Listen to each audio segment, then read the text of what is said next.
And we're back. I'm Emily Galindo, and this is Biz Talk on Now Media Television. Let's dive back into the conversations that move business forward.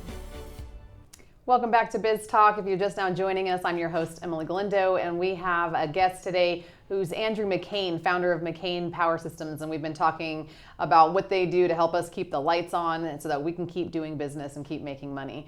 And aside from helping us keep the lights on, MPS, which is McCain Power Systems, also helps businesses buy and install equipment or upgrade their equipment and get the most return on that investment as they help us replace and upgrade those systems. And so in this segment, we're looking at a common challenge of how to sell or upgrade older power systems without taking a huge loss or getting stuck with an unsellable piece of equipment. So Andrew, thanks for sticking with us. And is it hard to upgrade or to sell a used piece of equipment, or are they, once I've used the life out of it, is it just garbage now? What happens to our equipment? So a big part of what we do is we actually give value back on that. Sometimes there isn't value to give.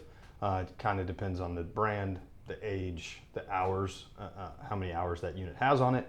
And that way, what's the resellability back into the marketplace? So a big part of what we do is we give value back on used equipment, and we'll buy it back, put it in our inventory, and then go to our market, which we have kind of end user customers for, right? So we can actually put money back in people's pockets based off of that. And then if they want to upgrade, then they can upgrade on the back end. So it actually, let's just say it's a $100,000 piece of equipment and you get $20,000 back, you're only paying $80,000, right? At the end of the day, for a more expensive piece of equipment because you gain value in that. Okay.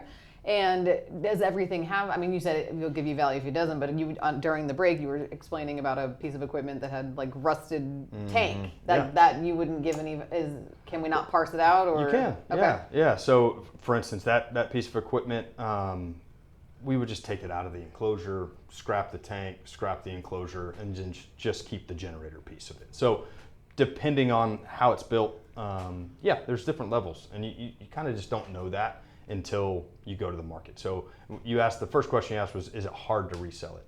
No, but that's what we do, right? Mm-hmm. If you were trying to, as a business owner, go and sell this thing on Craigslist or Facebook Marketplace, you're probably not going to get a good offer, or you're not going to get what the market holds for that. So different ways we can do it, different ways we've done it in the past. We'll give a value of what we will inventory it for. Obviously that's less than what retail pricing is for it, but we'll give an offer for, hey, we're going to buy this from you, pay you in cash, get that money back, then we'll fix it, upgrade it, paint it, remarket it, right? Or we can sell it on consignment. You're like, hey, we don't need this piece, but we want to get our top dollar for it. So we'll work out a deal with the owner to sell it on consignment. We'll make a piece of the pie and get the most value back in that at that point, customer's pocket. Right. And for you, I mean, obviously all of your customers are the same size, scale, need version of how much electricity they need. So really you have the market cap or have access to the market that I can resell that piece to. Like you said, there's HEB's CEO is not on Facebook. Everybody's looking for going to say, generator. oh, will you take $400 for this? Right. No. For $100,000 generator. Yeah, no thank you. Yeah. Okay, so how should businesses evaluate whether to refurbish, resell, upgrade? How do they make that assessment? You know, those decisions are made, I think, on a CapEx basis. They're making decisions on, hey, where do we want to allocate these funds this year?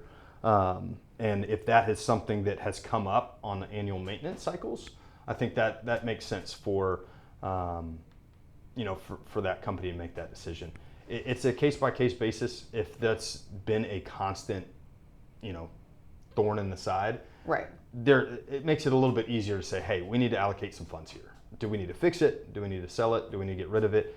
A lot of times what we see is they're selling, right? They're selling the building or they're moving, and that piece of equipment, the new owners is like, well, we don't have the same data center in here, or we don't have the same needs. We don't need life safety, maybe we have only the life safety, but we don't need all the lights and all this other stuff to be backup powered. So we need a smaller generator.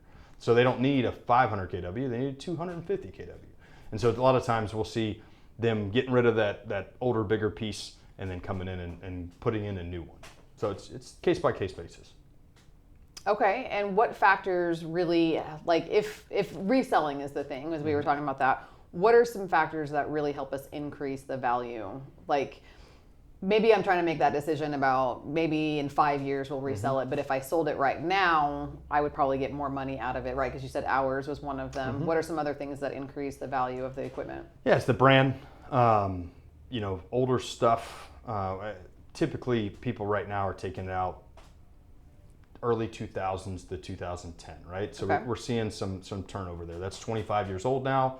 15 to 25 years old. I mean, we bought stuff that's was installed in 2015, and CBRO or another person that's operating that building is selling it.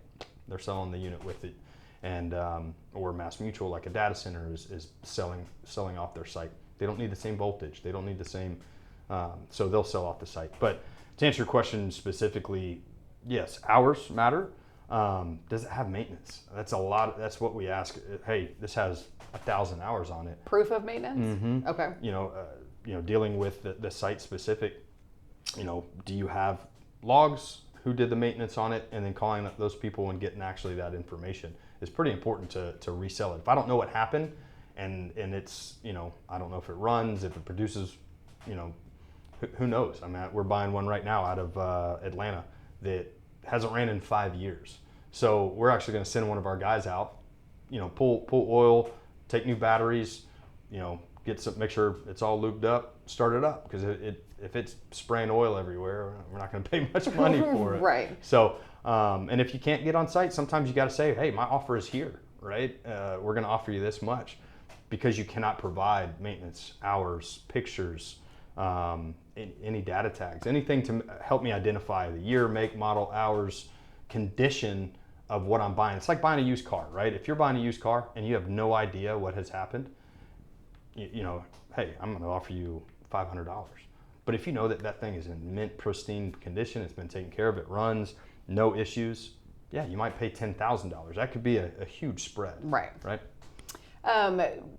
Which helps us. I mean, you had said earlier about getting maintenance contracts in place, when that now we look at it not just as to make sure that we don't lose power, but also that we get to have resale value in the piece of equipment later on in the future. So it's a twofold maintenance situation. What is an example of where proper equipment and positioning helped you make a lot of money for, like, maybe not you made a lot of money, but like helped you make a lot of money for somebody in reselling there? Is there an example of something that wasn't happening that you consulted on and said, we got to do this, and then in the few years they were able to recoup on that money or get more than in the example that you just said? 500 to 10,000 is a big difference. How can we make that happen? Off the top of my head, can't think of I'll use a different approach. There was a guy that was trying to resell a piece of equipment in the marketplace, kept going to everybody. This is very early on in my business. And he was trying to resell it to everybody. Well, everybody was putting their markup on it and could not resell that piece of equipment. He calls me up. He's like, hey, I can't sell this. I made one phone call. I just have, I have an outlet of people that we deal with on a daily basis. So I picked up the phone, called him, and I said, hey, so-and-so has this piece of equipment. This is what it is. This is what my cost is. Here's a win-win, right? Put a little bit on it, not much. It was a phone call, right? Right. I don't need to make, 25, 15% profit margin on a phone call. Made a phone call, made it a win-win, right? Made it a win for the buyer, made it a win for the seller. So yeah, we can create value in just our network, and putting money back in, put money in the account of the seller there, and also the buyer. Next time he's needing a piece of equipment, who is he going to call? Right. Somebody that you trust, right? Because it's like, I'm not trying to pull one over on you. Every single person was trying to put their markup on that piece of equipment and get the most bang for the buck. So specific example, there was a downtown customer here. Now it's kicking into my brain. We actually were doing a full decommissioning of their data center.